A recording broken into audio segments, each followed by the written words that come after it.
大家好，歡迎嚟到雪梨子講故事。上一期我哋講到萬能嘅神一躍而下，開啟咗拯救宇宙之旅。神一路穿越而下，經過無數層宇宙空間，遇到數之不盡嘅宇宙眾生。呢一日，神嚟到咗一個散發住月華般溫柔光芒嘅世界。呢度嘅建築華麗壯觀，仿佛由水晶同埋寶石構成。天空中漂浮着絢爛嘅彩虹同埋奇異嘅雲彩，夢幻般嘅景象令人驚嘆。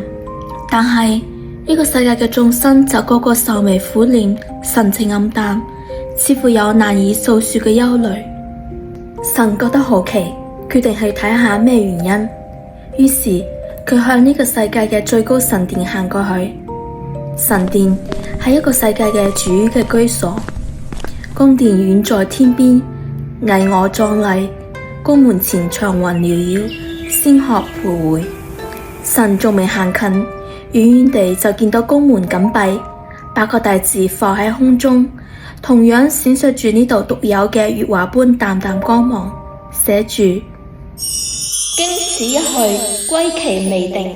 神更加疑惑，行近一睇，成個神殿已經被一層結界包圍，從上面嘅神力可以睇出係此界之主布下嘅。神更加好奇，殿主居然會離開自己主將嘅世界，呢度究竟發生咗咩事？為咗揭開謎團，神開啟法眼，追溯神殿被封印前嘅嗰段歷史。畫面喺神殿前慢慢展開，一個美麗嘅女神喺畫中出現。佢着住蓮花式樣嘅錦服，上面鑲嵌住細密嘅金線同埋珍珠。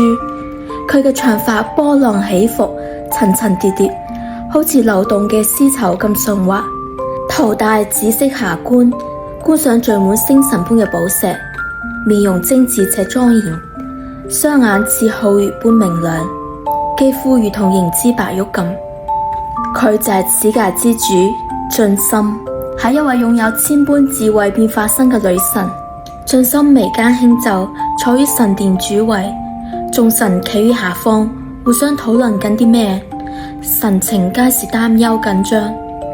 盡心抬手示意，全場安靜咗落嚟，開口道：眾仙勿慌，自我等發現生命變得不如往昔純淨，眾仙皆認為此乃上天之警示，係道不正也。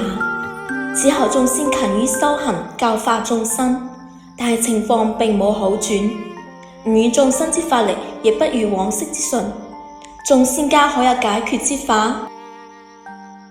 然而眾仙互相觀望，卻冇一人發現。成個神殿靜得可怕，空氣中彌漫住一絲不安嘅氣息。盡心見此，嘆道：時至如今，唔應離此界，追溯根源，尋解救之法，爾等可願隨吾共探險討？眾神皆大驚失色，紛紛上前勸道：萬萬不可，萬萬不可，王請三思啊！我等自來生活於此世界之廣大，即使窮盡我等神之一生，亦未必能夠踏遍各地。或者禍患之根源仍喺此界之內，只係我等未曾發現。再者，往去外尋找解決之法，必行那虛無之境。呢萬劫以來，只有寥寥數人出去，卻無一人歸來。不知係隕落喺個漩渦之中，抑或迷失於無盡虛空。往此一去，豈知能否如願？即使揾到根源，亦不知能否歸來啊！係啊，正是係啊！大家紛紛跟住講，個個都好驚。盡心係佢哋嘅主，如果佢走咗，就會覺得成個世界都要冧。盡心亦都好唔安，佢知道呢一去凶多吉少，但係為咗佢哋嘅世界，佢願意冒呢個險。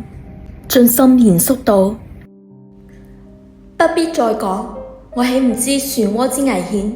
可若不去，此界遲早會湮滅，不如險中求生。再者，我乃世界之主，與此界有不可分割之聯繫，必能揾到歸路。說罷，佢企起身，向眾神行一大禮。此去不知前路如何，但盡心必會尋得解決之道，帶之歸來，以阻止世界之毀滅。不知歸期，勞煩眾仙代管事務，使世界正常運行。神殿將從今日起封存，待我尋得正道，歸來重啟。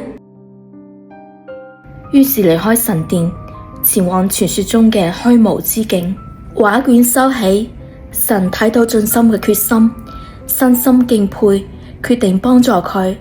佢用法眼探測到盡心當前嘅位置，發覺佢正準備進入世界邊境嘅虛無之境，一個從未有人能夠翻嚟嘅神秘之地。神施展神通，瞬間出現喺盡心行咗好耐先至到達嘅虛無之境，輕輕一揮手，就將本身已經沒入漩渦嘅盡心帶咗翻嚟。盡心失神片刻，驚訝咁望住面前呢個從未見過嘅深不可測、光芒四射嘅神靈企喺佢面前。佢嘅慈悲同埋力量緩解咗佢嘅焦慮。神微笑咁對佢講：盡心，予之判斷確有其事，此界即將面臨浩劫，但非至此一處，外界亦有好多如斯美麗之世界，皆與同樣困境。此乃宇宙之結，我特嚟解決此事，與海員撞誤，共請宇宙府。盡心心頭劇震，一陣講唔出嘅喜悅湧上心頭。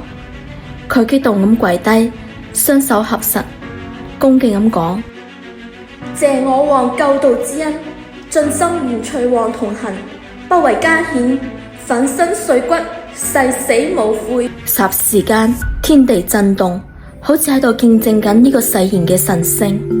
神感受到盡心嘅勇敢，於是賜予佢去下界嘅能力，仲喺佢嘅額頭留低咗神嘅印記，等將來可以相認。